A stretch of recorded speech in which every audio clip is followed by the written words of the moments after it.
എന്റെ പെറ്റമ്മ ആയതുകൊണ്ട് പറയുമല്ല, ആദ്യം നമ്മളെ അങ്ങോട്ട് സ്നേഹിക്കും, സ്നേഹിച്ച് കൊല്ലും. എന്നിട്ട് നമ്മൾ പോലും അറിയാതെ നമ്മളിങ്ങനെ തൂക്കിയെടുത്ത് അഴുക്ക് ചാലിലേക്ക് ഒറ്റ പറഞ്ഞത് എന്ത് ഉള്ളവരല്ലേ പറഞ്ഞത്? നിനക്കൊക്കെ എന്തിനാ പറയണത്? ഇവള് പറഞ്ഞിട്ട് കാര്യമൊന്നുമില്ലല്ലോ. ഇവൾ എന്തൊക്കെ ചെയ്താലും കൊടക്കമ്പത്തി വെച്ച് വെള്ളം ഒഴിക്കണ പോലെയാണ്.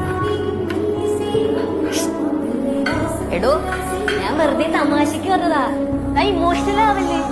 എന്തുവാ അമ്മയെന്ന് ഞാൻ വെറുതെ ചെറിയാൻ വേണ്ടി പറഞ്ഞായിരുന്നു. എന്റെ അമ്മയുടെ നിഴലാണ് ഞങ്ങളൊക്കെ നിക്കുന്നത്. അമ്മയുണ്ടെങ്കിൽ ഞങ്ങളും ഉണ്ട്, ഇല്ലെങ്കിൽ ബിഗ് സീറോ. അല്ലടാ? അല്ല, ഇങ്ങനെയൊക്കെ പറയണത്. ഇങ്ങനെ പറയുന്ന പ്രശ്നം അങ്ങനെയൊന്നും പറയല്ലേ. പ്രശ്നമാവും എനിക്ക്. ഇതിപ്പോ കൊള്ളാലോ, എല്ലാവരും ഇമോഷണൽ ആയല്ല. അത് ഞങ്ങളുടെ വീട്ടിൽ അങ്ങനെ സന്തോഷമായിട്ടിരിക്കുമ്പോ പെട്ടെന്ന് ഞങ്ങൾ സങ്കടവും, സങ്കടമായിട്ടിരിക്കുമ്പോ പെട്ടെന്ന് അടിയുണ്ടാക്കും. എന്നിട്ട് പെട്ടെന്ന് എല്ലാം കോംപ്രമൈസ് പോകും. ഞാനിത് കണ്ടിട്ടില്ല. ഇങ്ങനെയുള്ള ആൾക്കാർ ഇതൊക്കെ ഇനി എന്തോരം കാണാൻ കിടക്കുന്നല്ല. ഇതെല്ലാം കഴിഞ്ഞു പോയി.